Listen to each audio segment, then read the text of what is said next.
Hey campers, welcome back to the channel. I still feel stupid every time I say it. I'm really excited to talk to you guys about the book today.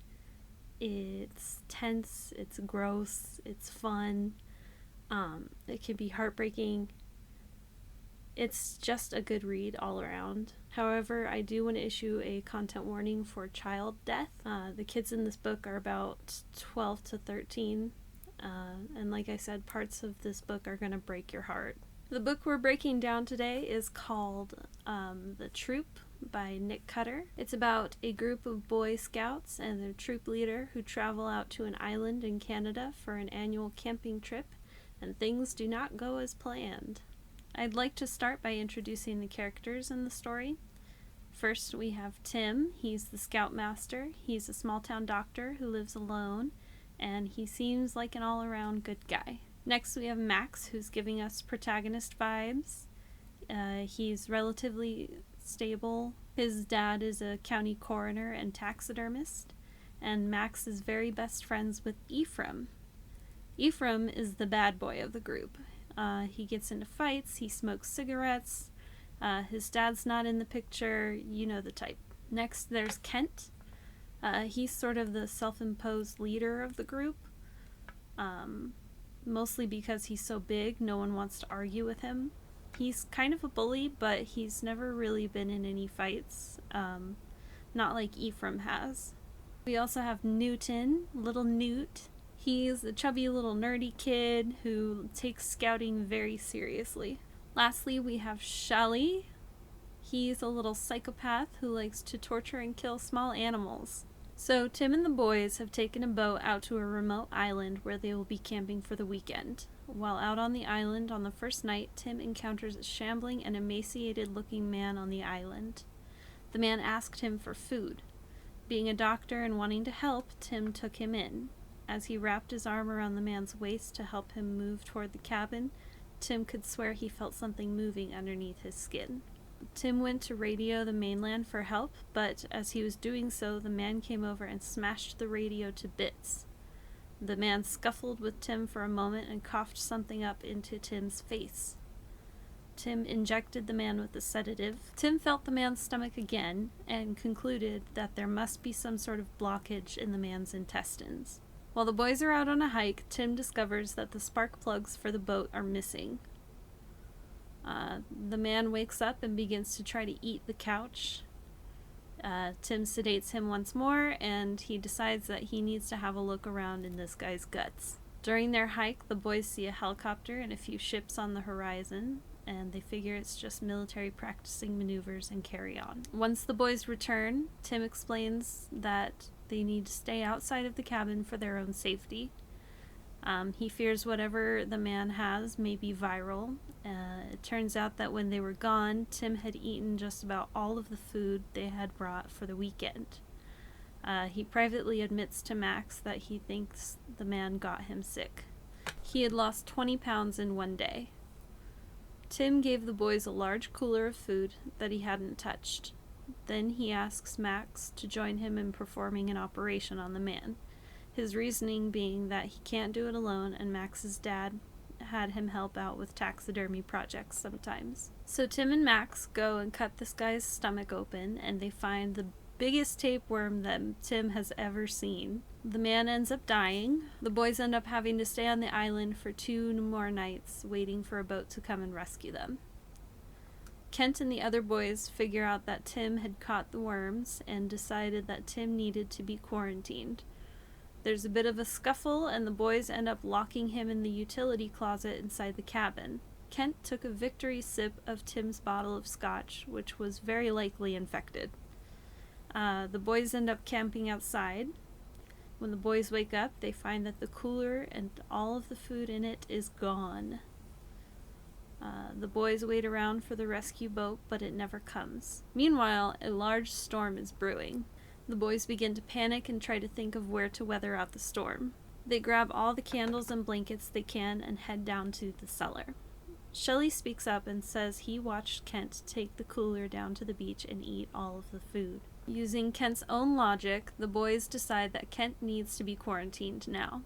The boys refuse to let Kent into the cellar with them. Ephraim beats up Kent, who is trying to get inside the cellar. While Max and Newt are helping Kent find a safe place to stay for the night, Ephraim and Shelley sit together in the cellar.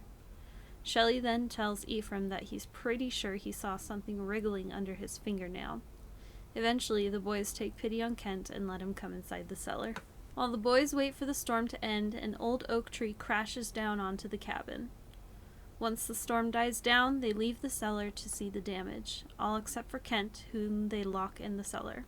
The boys find that the giant oak tree had crashed right through the utility closet and crushed Scoutmaster Tim's head. Dozens of worms sprout out of his stomach now, looking for a new host. So after that, the boys split up. Max, Newt, and Ephraim set out to find food, and Shelley stays behind. They leave a walkie-talkie with Shelley and set out. Almost immediately, Shelley uses this opportunity to fuck with the now ravenous and emaciated Kent. He feeds him dead bugs and decides at that moment that he's going to kill him.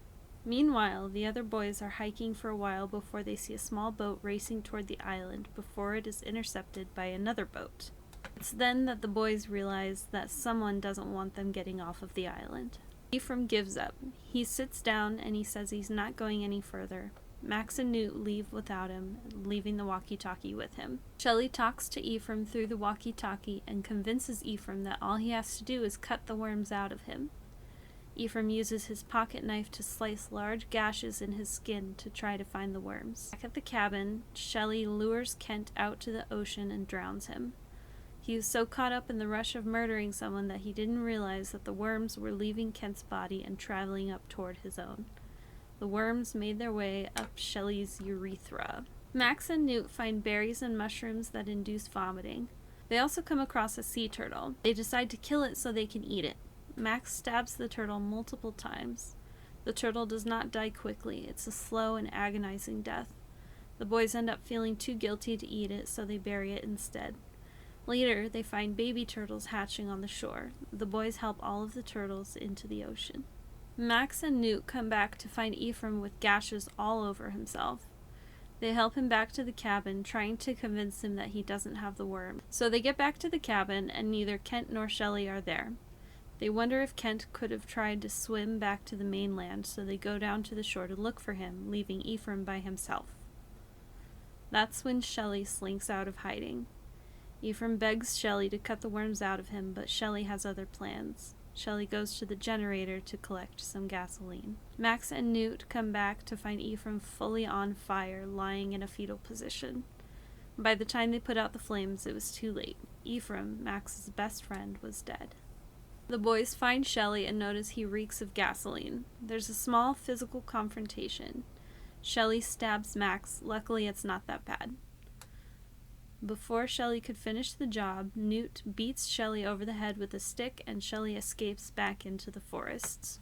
The boys decide then that they're finding those spark plugs and getting off of the island. Max reveals to Newt that he saw the spark plugs in the dead man's stomach when he helped Tim operate on him.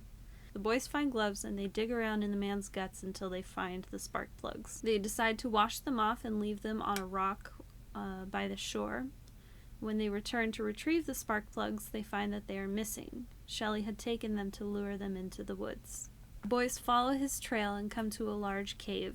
Max holds a flashlight while Newt wields a spear that they had fashioned out of a stick. The boys come to a small pocket deep inside the cave where they find the spark plugs and Shelley waiting for them. Shelley lunges onto Newt, causing him to fall to the ground. While he's on top of Newt, Shelley's stomach ruptures and all of his organs and tons of worms fall out all over Newt. Max retrieves the spark plugs and gets the boat working.